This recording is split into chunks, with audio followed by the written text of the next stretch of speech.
घर तोड़ने वाली जेठानी, घर जोड़ने वाली देवरानी। कुमुद बहुत ही नकचढ़ी लड़की थी और उसे जब देखो लड़ाई करने की बहुत बुरी आदत थी। इस आदत से उसके ससुराल वाले बहुत ज्यादा परेशान रहा करते थे, लेकिन उसकी सास साधना बहुत सीधी और सुलझी हुई औरत थी, इसलिए वो कुमुद को ज्यादा कुछ नहीं कहा करती थी। आज के दिन भी सुबह खाना बनाने की जगह कुमुद अपने कमरे में बैठकर फोन चला रही होती है।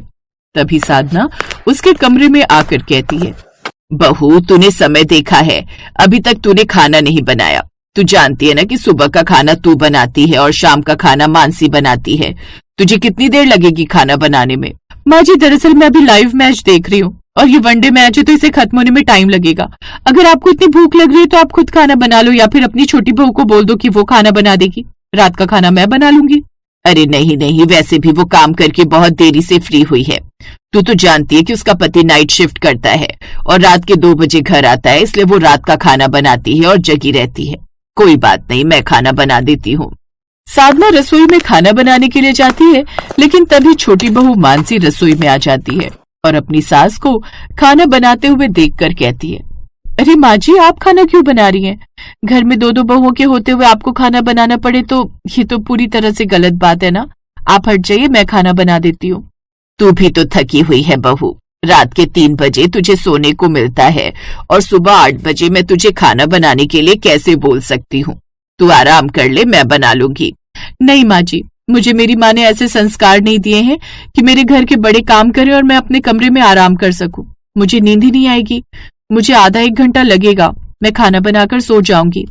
अब मानसी अपनी सास साधना को उनके कमरे में भेज देती है और खुद ही सब लोगों के लिए नाश्ता बनाती है।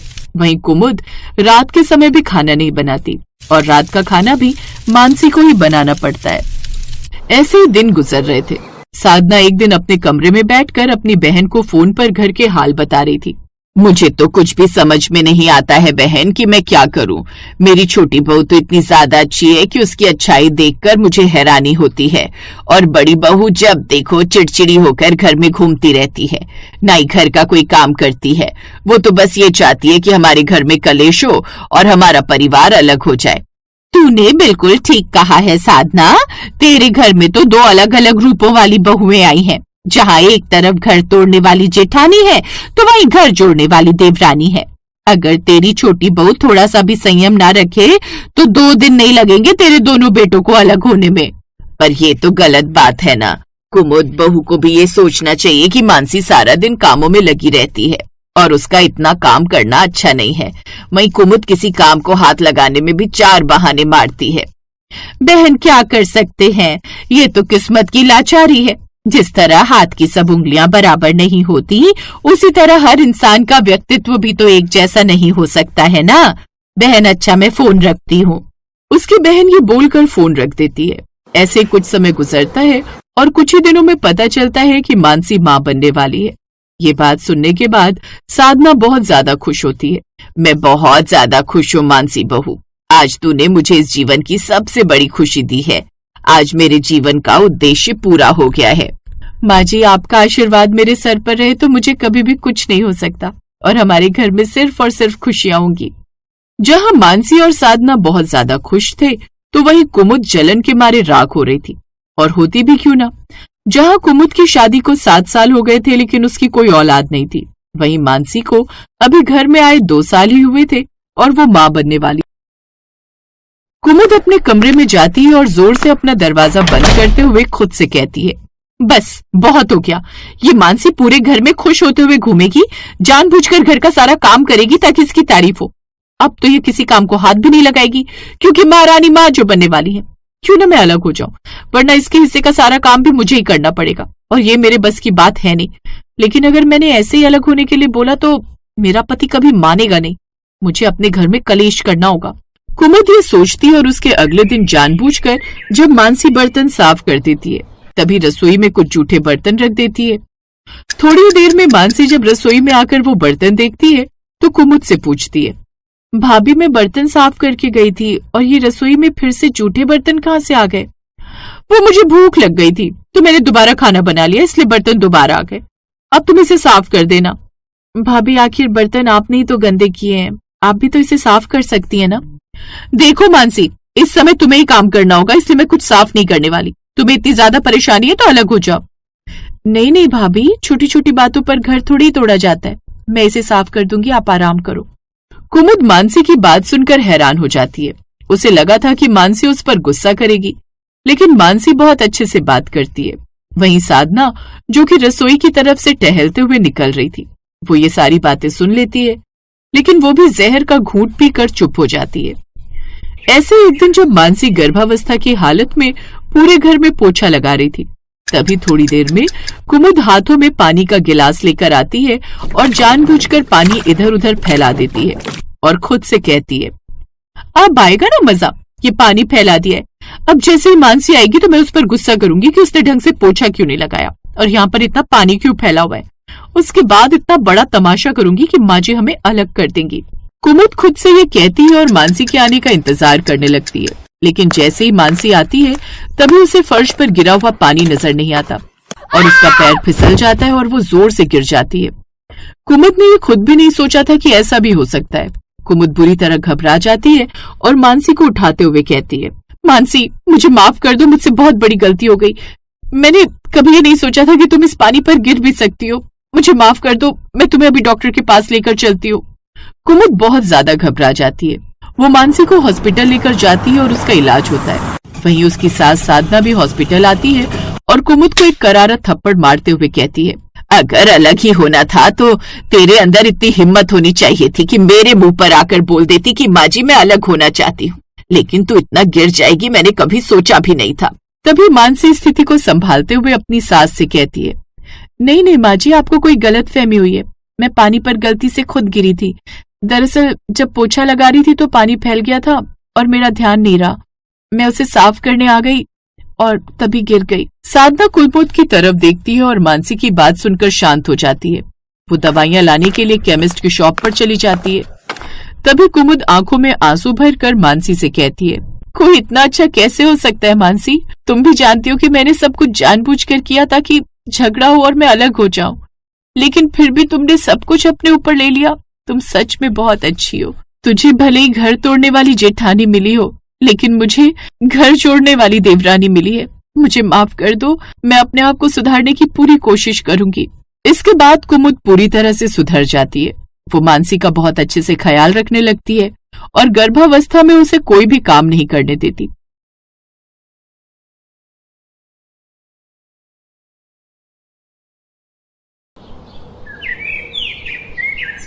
अनामिका और सीमा दोनों ही देवरानी जेठानी थी, लेकिन अनामिका जो कि देवरानी थी उसे सीमा बिल्कुल भी अच्छी नहीं लगती थी और वो अक्सर ही उससे जला करती थी। ऐसे ही एक दिन जब सीमा सब लोगों का खाना बनाकर टेबल पर खाना लगाने के लिए प्लेट्स लेकर जाती है, तभी अनामिका रसोई में आकर कहती है, ये सीमा दीदी सबसे पहले खाना बनाकर न जाने क्या दिखाना चाहती हैं, जैसे इन्हीं पूरे घर का काम आता है और हम लोग तो यहाँ कुछ करते ही नहीं है। अनामिका ने ये बोला और उसके बाद तुरंत ही सीमा के बनाए हुए खाने के अंदर मसाले की मिलावट कर दी और हंसते हुए कहने लगी, जब सब लोग सीमा दीदी के खाने की बुराई करेंगे। अरे मैंने बोला था कि आप सब्जी बना दो, मैं रोटी बना देती हूँ, लेकिन खुद ही कहने लगी कि नहीं मैं सब कुछ कर लूंगी। मैं सब जानती हूँ, ये सब कुछ वो नंबर कमाने के लिए करती हैं। अब अनामिका वहां से मुस्कुराती हुई चली जाती है, जिसके बाद सब लोगों के लिए खाना लगा देती है। सीमा के पति प्रदीप को खाने पीने का बहुत ज्यादा शौक था। जैसे ही प्रदीप ने दाल का एक निवाला खाया तो कहने लगा, सीमा ये क्या बना दिया तुमने? शादी के 5 साल हो गए, कभी ढंग से खाना नहीं बन सकता क्या? आदमी थक हार कर घर पर आता है कि उसे कम से कम ढंग का खाना खाने को मिलेगा, लेकिन ये क्या बना दिया तुमने? प्रदीप की बात सुनकर उसकी माँ कुसुम कहती है, क्या बात हो गई प्रदीप, बेकार में तू बहू पर इतना चिल्ला क्यों रहा है? माँ आप एक बार खाना चक्कर तो देखो, आपको खुद ही अपनी प्यारी बहू की करतूत पता चल जाएगी। अब जैसे ही कुसुम खाना चक्कर देखती है तो वो सीमा से कहती है, सीमा बहू तुझे कितनी बार बोला है कि जब भी खाना बनाने जाया कर तो फोन रख कर जाया कर। ये कैसा खाना बनाया है? हमें भी तुझे सुनाना अच्छा नहीं लगता, लेकिन जब खाने का इस तरह अपमान होता है और खाना फेंकने में जाता है तो हमें भी बुरा लगता है। ये हफ्ते में 3री बार है जब तूने खराब खाना बनाया है। अब से तू खाना नहीं बनाएगी, अब से अनामिका बहू खाना बनाया करेगी। पर माँ जी मैंने तो चक्कर देखा था और खुद अपने हाथों से खाना बनाया था, फिर ये खराब कैसे हो गया? अनामिका ने अब बात को संभालते हुए कहा, कोई बात नहीं भाभी, कल से खाना मैं बना लूंगी। अगर आपको खाना बनाना नहीं आता तो आप घर का झाड़ू पोछा यही सब संभाल लेना। अब अनामिका ने ये बात बोलने के बाद अपने मन में कहा, और वैसे भी घर की नौकरानी झाड़ू पोछा बर्तन यही सब तो करती है, घर की मालकिन ही खाना बनाती है। अपने घर में खाना मैं बनाऊंगी और नौकरों की तरह मेरी जेठानी काम करेगी। अनामिका बहुत ही ज्यादा तेज और चतुर थी, जो कि अक्सर ही अपनी जेठानी को परेशान किया करती थी। ऐसे ही एक दिन उसका जेठ प्रदीप सोफे पर लैपटॉप लेकर किसी से मीटिंग कर रहा होता है और सामने उसकी मैडम थी। नो इशू मैम, मैं संडे को ऑफिस आ जाऊंगा और हमारा ये क्लाइंट कहीं नहीं जाएगा। अब सारी जिम्मेदारी मुझ पर छोड़ दीजिए। ये बात सुनने के बाद अनामिका ने अपने मन में कहा, मैं तो अपनी जेठानी की जिंदगी में और भी तरह से आग लगा सकती हूँ। अब देखो मैं क्या करती हूँ। इसके बाद अनामिका अपने कमरे में बैठी हुई सीमा के पास जाती है और उसे कहती है, भाभी आप यहाँ घर के कामों में ही लगी रह जाओगी। वहां पर प्रदीप भैया किसी से संडे को मिलने की बात कर रहे थे और लैपटॉप पर उससे बात कर रहे थे और मुझे देखते ही उन्होंने लैपटॉप बंद कर दिया। अनामिका तेरे भैया मुझे बताकर गए कि वो इम्पोर्टेंट मीटिंग अटेंड कर रहे हैं, इसीलिए तो मैं उन्हें डिस्टर्ब नहीं कर रही और कमरे में बैठी हूँ। दीदी आप कितनी भोली हो, आप कुछ समझती नहीं हो। अरे भैया अगर कोई मीटिंग अटेंड कर रहे होते तो फिर मुझे देखकर लैपटॉप बंद थोड़ी करते। और वैसे भी संडे के दिन कौन सी मीटिंग होती है, उस दिन तो सारे ऑफिस बंद होते। अभी भी बोल रही हूँ अपने पति पर थोड़ी सी लगाम लगा लो वरना वो हाथ से निकल जाएंगे। हाँ। अनामिका इस तरह अपनी जेठानी के घर में आग लगा देती है, जिसके बाद अब सीमा के दिल में भी यही बैठ जाता है कि उसका पति प्रदीप उसे धोखा दे रहा है। संडे के दिन प्रदीप ऑफिस जाने के लिए तैयार हो रहा था, तभी सीमा उसके पास आई और कहने लगी, क्या बात है प्रदीप, संडे के दिन भी ऑफिस जा रहे हो? ऐसा भी कौन सा जरूरी काम है? एक क्लाइंट के साथ इंपॉर्टेंट मीटिंग है सीमा, मैं समय से आ जाऊंगा। तुम्हें मैंने पहले ही बता तो दिया था। अब मेरी तबीयत बिल्कुल भी ठीक नहीं है प्रदीप, आज काम पर मत जाओ। सीमा मैं ये काम कैंसिल नहीं कर सकता, वरना हमारी कंपनी को बहुत ज्यादा नुकसान हो जाएगा। मुझे जाना पड़ेगा, मुझे माफ कर। प्रदीप ये बोलकर काम पर चला जाता है, जिसके बाद अनामिका को अपनी जेठानी को भड़काने का और मौका मिल जाता है और वो खूब उसके कान भरती है। ऐसे एक दिन ऑफिस की पार्टी होती है और अनामिका ने फिर से सीमा के पास आकर कहा, भाभी आज तो प्रदीप भैया के ऑफिस में पार्टी है ना, आप नहीं जा रही? आप अभी तक तो तैयार भी नहीं हुई। अनामिका उस पार्टी में मुझे नहीं बुलाया गया, सिर्फ वही जा रहे हैं, इसलिए तो मैं तैयार नहीं हुई। ये तो गलत बात है ना भाभी, मेरे पति तो मुझे हर पार्टी में लेकर जाते, इनफैक्ट मैं तो उन्हें अपने अलावा कहीं जाने ही नहीं देती। आजकल के जमाने में किसी का क्या ही भरोसा, पता नहीं आप अपने पति पर इतना विश्वास कैसे कर लेती हो। अनामिका की बातें फिर से सीमा के दिल में तीर की तरह चुभ जाती हैं, जिसके बाद अब सीमा सीधे ही अपने पति प्रदीप के पास जाती है और कहती है, मैं सब जानती हूँ प्रदीप कि तुम ये सब क्यों कर रहे हो। तुम्हारा ऑफिस में किसी के साथ चक्कर चल रहा है और तुम उसी को लेकर पार्टी में जाना चाहते हो ना, तभी तो तुम मुझे अपनी पार्टी में लेकर नहीं जा रहे हो। ये कैसी बातें कर रही हो तुम सीमा, मेरी जिंदगी में तुम्हारे अलावा कोई नहीं है। सब जानती हूँ मैं, ये संडे के दिन मीटिंग पर जाना, लैपटॉप लेकर घंटों के लिए ड्राइंग रूम में बैठे रहना, पार्टी में जाना, वो भी अपनी पत्नी को बिना लिए।